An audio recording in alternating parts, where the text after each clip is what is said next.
one coach who the scratching the record is certainly something that it would definitely improve his overall profile. It's Jim Harbaugh, because Michigan went 2-4 last season. Don Brown's out. That's been something that we kind of hung our hat on, man, in terms of expectations, in terms of what Michigan is. But it went from just giving up yards and points to Ohio State to giving up yards and points to everybody. You could explain it away when these Michigan defenses that ranks near the top of the country, all of a sudden, Ohio State goes and hangs 40, 50, 60 points on them. You're like, well, that's just an Ohio State thing. And then last year, bottom falls out. So Jim Harbaugh, new contract, Don Brown out. So defensively, just a lot of questions. Who you are, what are you going to be? Like, what is going to be the pieces that make this next era of the Michigan Wolverines defense? We talk about the quarterback position gets really intriguing because J.J. McCarthy, the highest rated quarterback that Jim Harbaugh has signed to Michigan, is on campus and he will be participating in spring practice. Now, if I'm just sort of placing bets, I think that Cade McNamara, who wrestled the starting job away from Joe Milton near the end of the season, I think that I would maybe give him odds there as the starter when we suit up. But knowing Jim Harbaugh, who he's going to keep this thing under wraps and he's not going to name a starter until the first team offense takes the field for the season opener. But that Caden McNamara, JJ McCarthy battle, not to be basic, but it's fascinating. It is something to watch this spring, and as much information as we could get, however many takeaways we can get from the coaches, the players, the reporters, that'll be something that I'm interested in, particularly because Jim Harbaugh says I will handle coaching the quarterbacks. So something to when we talk, I feel so bad for those quarterbacks. Oh my gosh.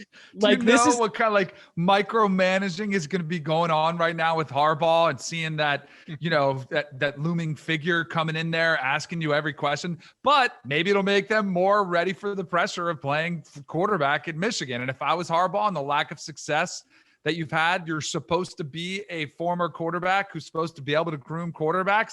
I would do what he's doing too. But I think the pressure's already there clearly for Michigan this season, and all the changes Harbaugh's made, getting younger, bringing in Gaddis last year, making the change at defensive coordinator this year, and the reworked contract and, heavily incentive laden with a pay cut, all eyes are on him. So I probably would do that too. But man, from everybody you've talked to that deals with him on a daily basis, whew.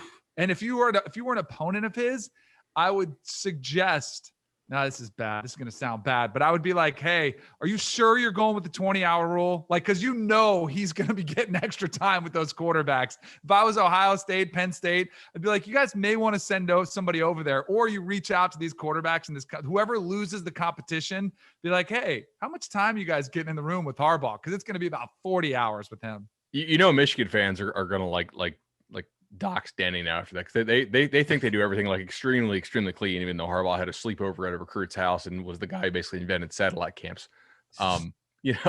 Dude, like that. Yeah, Danny can't suggest that about Michigan. I'm sure everything will be on the up and up. They'd rather lose with class than actually try to win games. No, in all seriousness, I think there's a reason Joe Milton transferred out. He sees McCarthy coming in. McCarthy's a guy who played at a very high level at IMG, which is probably the highest level of football you can play, in high school in this country. McNamara showed some stuff last year.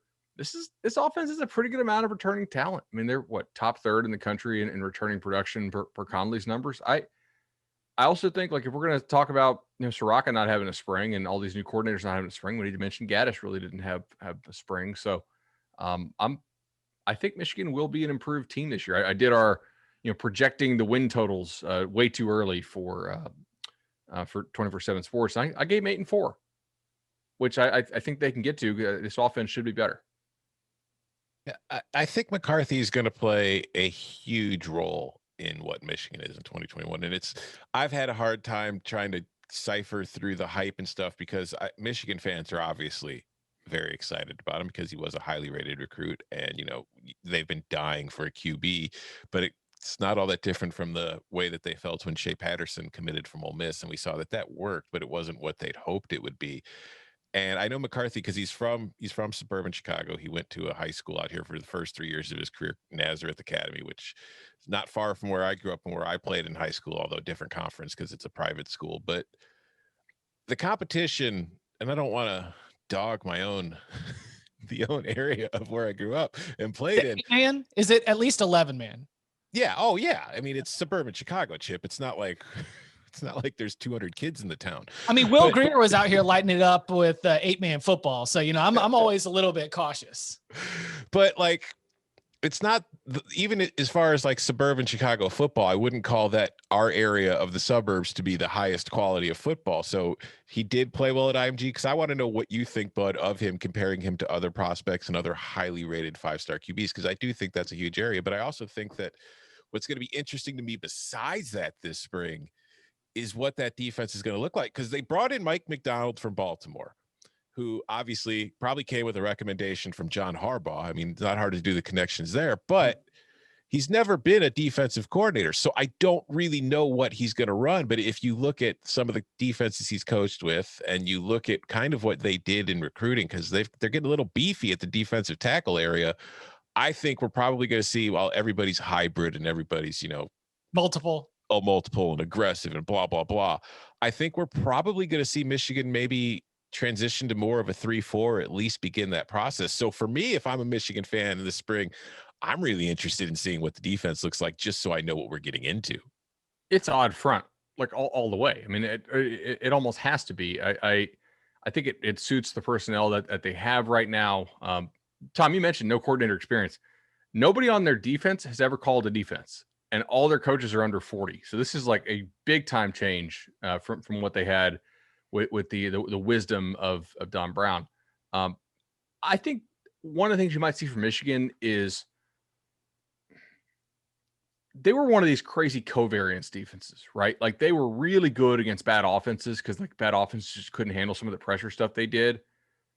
But they were sort of like gimmicky in some ways, in that when they played the really good offenses were like, oh, this ain't shit. We got this all day, right? And they really didn't have an answer. Like Ohio State tore them up repeatedly because some of the stuff Michigan was trying to do, like you can't run that against us. Like that's not going to work. And they really didn't have effective counters to that. I think losing Kwity Paye and Cam McGrone and Kemp is a fairly big deal, but Aiden Hutchinson is back. I know they're counting on him to be a big time impact guy. I think they have a lot of talent at like linebacker and safety that could be pretty damn good. And maybe you run some more, I don't watch a ton of NFL. Like how much kind of 3 safety defense stuff does Baltimore run? Because like this Michigan team is a lot of dudes who are kind of like 215 range, who I think could be impact guys against the spread. That's sort of my take on that defense. Like last year, like I feel like a big problem that the Michigan defense had last year, and they dealt with injuries. Like you mentioned, Aiden Hutchinson, he missed a lot of time. They just didn't get any pressure on anybody, and not even in the passing game. Like they weren't really getting into the backfield and causing tackles for loss in the run game. They were just not disruptive at all, and it was getting their secondary destroyed because those guys were having to cover for a long time.